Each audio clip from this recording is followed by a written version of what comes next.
What is up? It is time for the long-awaited Mustang video, and this is where I get to kind of expose myself. I like cars a lot, but it doesn't mean that I know a lot about them. And when it came to this Mustang, I didn't make all of the best choices to make it last as long as I could have. And I think that was partly because I was so excited just to have it, and because I was in the process of buying other things, you know, dealing with owning a home and having another car, fixing other vehicles, you know, whatever it might be, camera gear. The excuses can go on and on as to why I've waited this long to truly put the money into the Mustang that it deserves. But this is where you'll get to hear a lot of that firsthand and kind of see what I've dealt with. Here we go. So I figured we would start with why I bought it. And that's super simple. I've always been a Mustang fan, which is pretty basic. I mean, Mustangs, half the world owns them.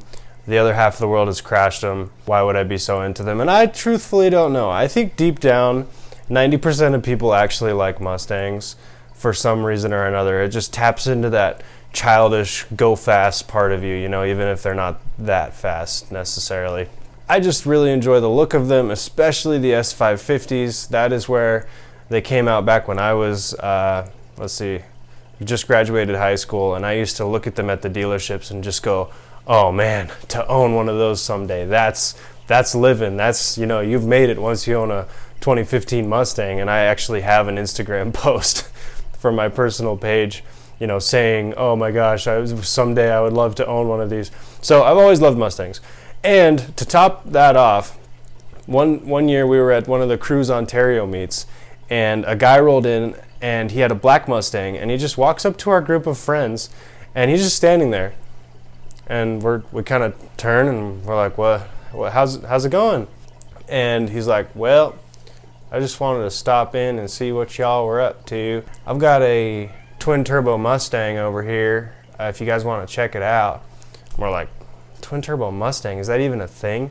You know, thinking he's got an EcoBoost that he thought he souped up or something. So we walk over there, the guy pops his hood, and sure enough, there are two turbos sitting in front of this 5.0 Coyote engine, and this engine bay is just immaculate. It has the Hellion logo on the intake, and I am just blown away. Cannot believe that this is actually a thing. And sure enough, he's like, yep, I'm just heading through from Louisiana, going up to Seattle to see some friends. All of us were pretty impressed by this guy's car. From that moment on, I just knew, okay, one, it's a Mustang, and two, with twin turbos, so it's just chilling at about 800 horsepower. Yeah, I think that's the new dream car.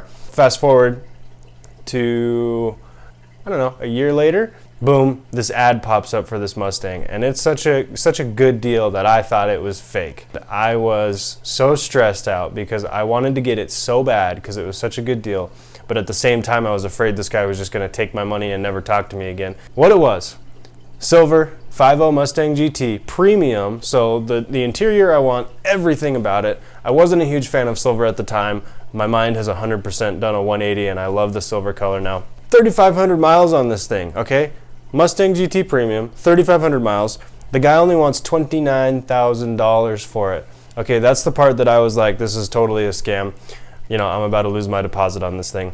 We end up messaging back and forth for about a week. I give him $500 just to hold it while I get financing put together, get the trip all organized so I can run down to Vegas and pick up this car, and just hoping for the whole trip that this thing is real. You know, I'm spending a Saturday and a Sunday blasting off to Vegas, picking up the car and coming back. Sure enough, it's all real, it's all legit, only 3,500 miles, $29,000. It was just a slam dunk, home run, whatever you want. I had my dream car. And just like that, I'm back in Boise and rolling around on the streets in one of the faster Mustangs in the valley. What it had done to it, and part of why that $29,000 was such a good deal, I test drove a base model 2016 GT here that had 28,000 miles on it, and they wanted over $30,000 for it. So I got this car with fewer miles, tons of upgrades for less than CarMax was trying to sell a base model Mustang. So here's what was done to it. Hellion twin turbo kit, 55 millimeters. It had a carbon fiber drive shaft, McLeod RXT clutch and an aluminum lightweight flywheel. It had iBox sport lines, so it was lowered and it handled really well both on the street and the track, the one time that I took it to the track. It also had a Boss 302 intake manifold, which it might not be the best performing manifold these days. I know that the 2018 performs better, but for me, just for the wow factor, opening that hood and seeing 302 Boss on my manifold, every time, it gives me, I don't know, the jitters, heart palpitations, tickles my giblets, something. In the time that I owned it, I managed to buy a custom catch can that was made specifically for a 2015 Mustang GT with a twin turbo Hellion kit. And that's all I did. This is where we get into the juicy stuff. I'll tell you what started going wrong.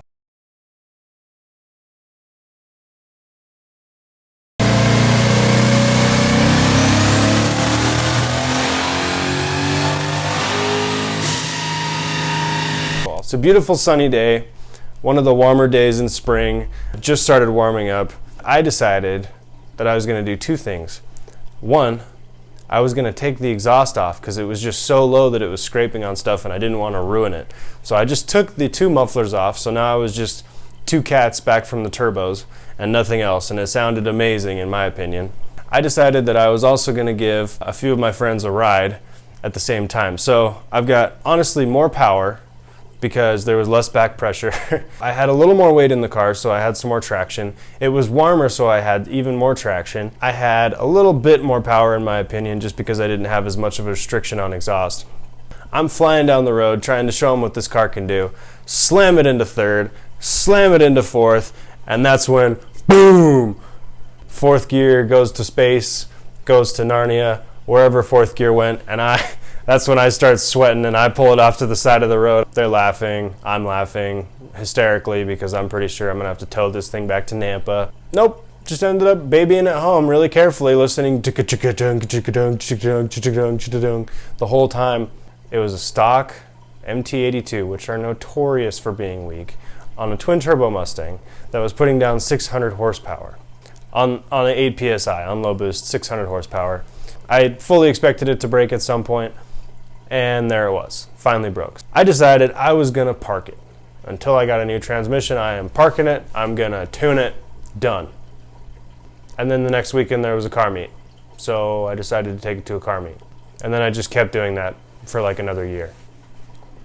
Anyways, so the next thing that went wrong on it, when I'd come off throttle, white smoke would come out of the exhaust. And we couldn't really decide what it was. We didn't think it was oil. We didn't know exactly, but it just kept getting progressively worse and worse and worse and worse. And I didn't do anything about it because I just didn't have the resources at the time. And so finally, one night I'm driving it really nicely. It just starts pouring white smoke and I'm like, I'm done. So I actually officially parked it and I was done dealing with it. I had my buddy over and we compression tested it and found out that cylinder 5, I believe, was extremely low on compression, basically no compression, so we blew a cylinder for sure. And along with, all the other myriad little issues that might happen with that. As far as I know, that's what's wrong with the car. The engine needs serviced, possibly swapped, possibly rebuilt, all of the above, and the transmission needs swapped. And so that's where my future plans come in and it all kind of gets bright and sunny.